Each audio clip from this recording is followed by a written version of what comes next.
Karma Choling was my first Dharma home when I was living in New York.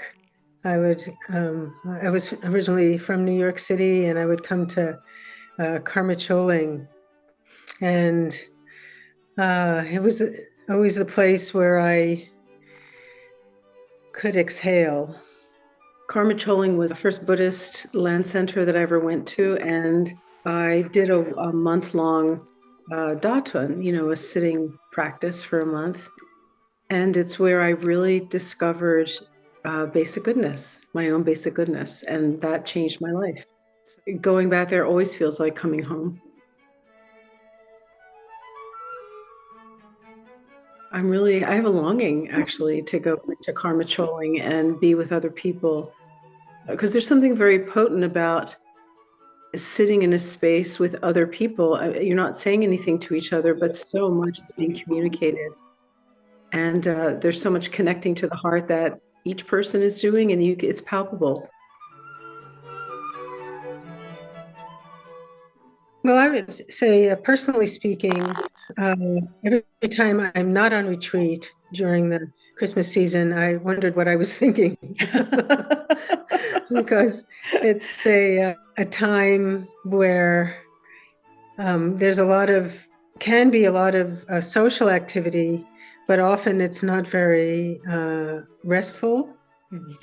And I find that being on a retreat, such as the one that I'm doing, is kind of the perfect combination of being able to actually rest and settle into oneself during that sort of tender time of the holidays. As Basha was saying, that there's something so potent that we can sort of be alone together and feel the support of the group, and but also be able to be with ourselves.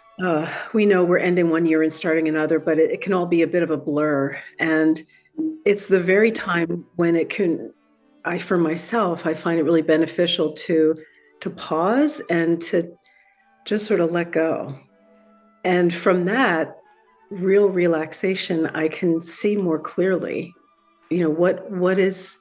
what's ready to be let go of at this time? What can I set down now? What can I release maybe from the past year? And then that can create space for something else to arrive and to come into my life. I mean, from a very personal point of view, many years ago, I came to Karma Choling for one of these Christmas retreats.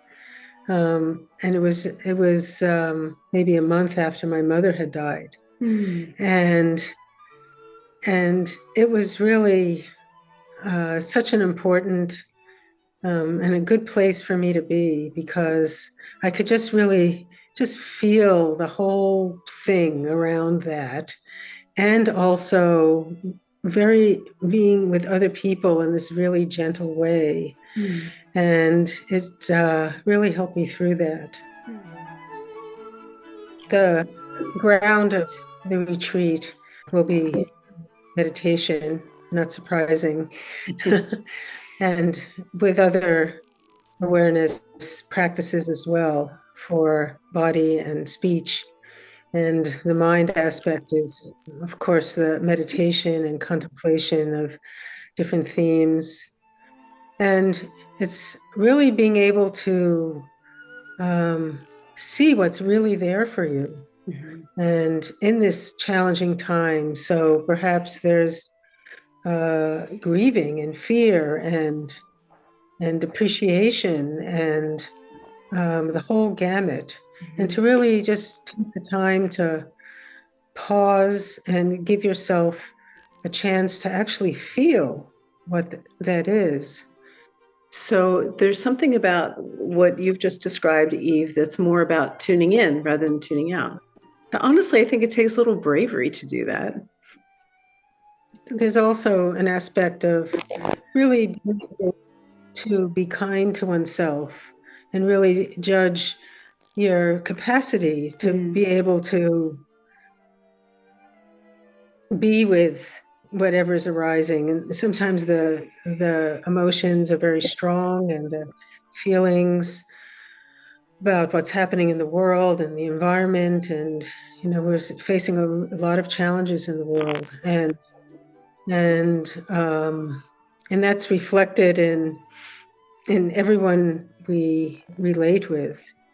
And so really seeing what your capacity is in any moment to face that in a strong way, or maybe this is letting yourself put it aside for now because it's just too much. Mm-hmm. Yeah, so we aim to have a variety of offerings by way of meditation practice and guided practice. Also, walks outside and doing some different activities. And at the same time, all of that is offered in a container that is meant to be spacious and kind. So that once you have stopped and you have a sense of where and how you are, you can make choices around how much of that you want to participate in, that you feel up for, that you'd like to do. So it's not meant to be sort of a strict environment, but more spacious and generous and kind.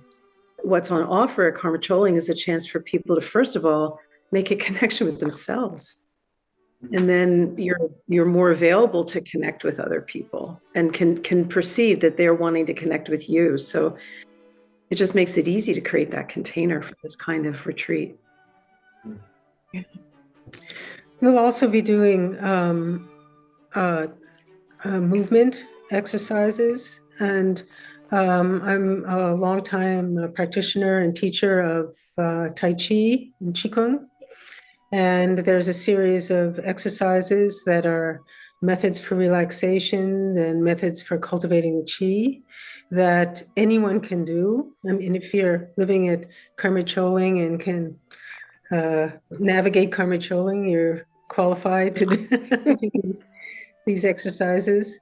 And I found in other retreats that I've led that people really appreciate having some these movement exercises that move the body every which way, and also very gently move your energy and increase your life force.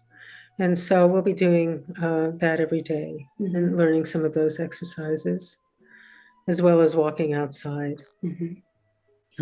So Eve brings the body piece.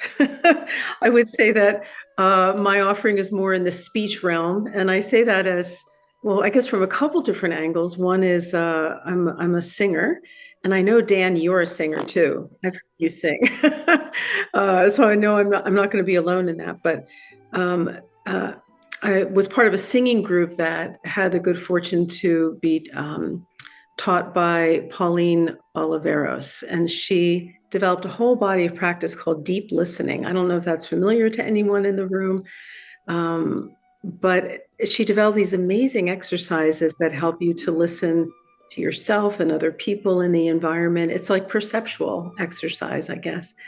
And I find it really amazing and wakeful.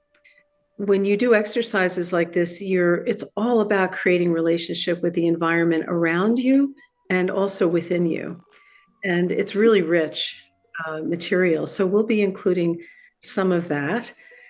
And the other aspect of voice, for me at least, is my work life has been about helping people have voice and choice. And specifically through things like transformative mediation and dialogue and transformative conflict coaching, really helping people give voice to what matters most to them and then to be able to make choices from that. And as far as the meditation is concerned, each day we'll have the instructions will be a little different, and the instructions will build from the first day to the last. And so there'll be a different emphasis gradually going from more private to more expansive. And that'll go over the course of the retreat.